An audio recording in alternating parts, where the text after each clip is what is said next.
sugars that can be sold. So those are the two reasons I think we qualify, but you could ask MRC as to how they selected us. And then what's the status of your, of that project that's basis of your, your own experience in this? Okay. We understand that that particular conversion of cellulosic woody biomass to sugars was done on a pilot scale. 15 tons probably 50, somewhere between 15 to 50 tons worth of sugar was produced in Old Town.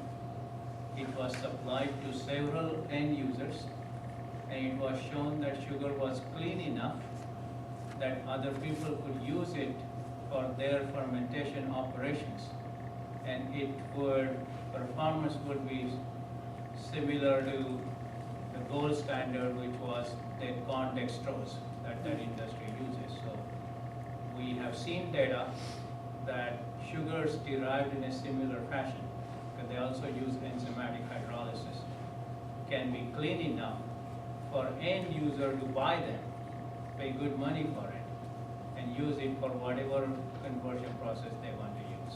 So we know that that experience was successful, and somewhere between 15 to 50 tons worth of sugar was supplied to several other end users. I think there are more than a dozen end users who have checked the quality of those sugars. So when Fiberight came to say they want to do enzymatic hydrolysis, they're going to do all these things, and they want to explore industrial sugars as one of their options, we looked at their technology, and we understand that their technology, based on what we saw all Town people do on a 50-ton scale, will be able to meet those standards in the consumer market. So that project is successfully completed and terminated now? The pilot scale demonstration project has been successfully done and terminated because the new owners of that site were not interested in it. Thanks. When you look at the stuff that is going to come out at the end, and the stuff that needs to be landfilled, how is that going to differ in quantity and toxicity from the ash that's coming out of PERC? What's the total ash? Well, in terms of total quantities, and I'll look at technical folks on the toxicity side of it. But in terms of total quantities, the residuals from PERC total about 110,000 tons a year. And the residuals from the Fiberight process will be between 30 and 40,000 tons a year. So there's a significant drop in the amount of total material that will require landfilling. So there is composition. Yeah, I think do you have a composition of it? Of residuals? So of the of ash. ash. I've seen composition of the ash, and I would say overall the composition is lower toxicity. But it's, there's several parameters you have to look at. Some might be a little higher, some might be a little lower, but the overall toxicity would be less toxic. Except for maybe the mercury. Did you say that with PERC, the mercury all goes into the air, but with this, the mercury will end up in that, possibly that heat place? Just the concentration that I saw was not, It's not tiny, real tiny elevated. amounts. But to answer your question properly, why don't we try and find data on what the, because it's available, isn't it? Oh, yeah. Yeah, we can do All it there, available. but That's basically. we'll do that, but I just want to say now from a non-technical standpoint, the biggest difference in my view is that the front-end process residue at PERC has a very, very high level of, organic material that gets trommeled out before the RDF goes to the boilers. Heavy, wet, organic, that's a majority fraction of the front-end process residue, where this process, seeks to take those organics and produce something useful on the site, being the methane gas primarily that will be entered into the pipeline and otherwise, used in other ways over time. But to me, that's from an odor management standpoint, and this residue, from a nuisance standpoint, should be a lot easier to manage day to day compared to the challenges, that are addressed over at PERC today.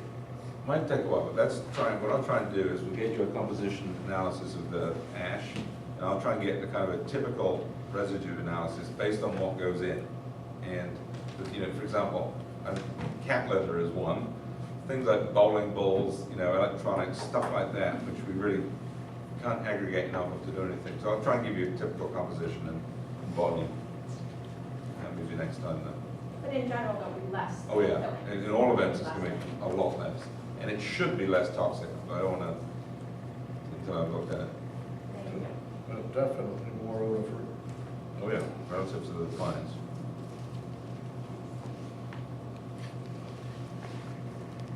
Yes. Yeah, just one follow-up question on the end products. You know, in your proposal, it was to produce the sugars, and now it's gas. How did you make the transition between producing sugars and then aiming for a gas production facility? We are producing sugars. We just send the sugars to the digester. So if you look at what anaerobic digestion, the methanogens, the boats prefer, fats, oils, and greases is number one, followed by sugars, and then other, you know, longer chain organic compounds.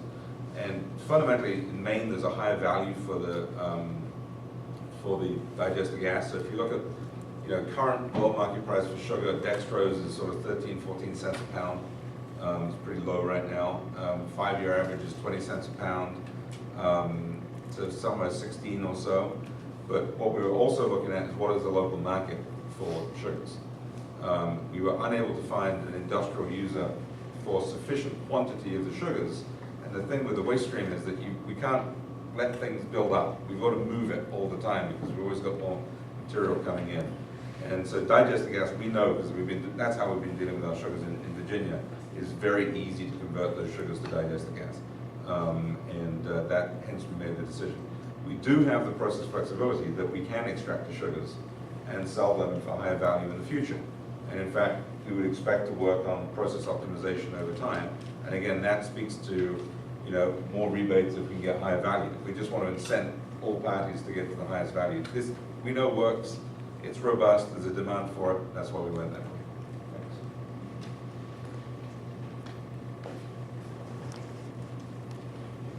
Further questions? All right, but next meeting, what we'll do is when we know when we're filing the 409, we'll send a notice out to everyone. We'll try and do another follow-up sometime after the filing, so everyone's had a chance to see the actual permit. Yeah. We'll have a lot of the information you requested out. There'll be a public notice, Yeah. you know, in the newspaper, and there'll be a notice to the town. So, Thanks everyone for coming out. Thank you all.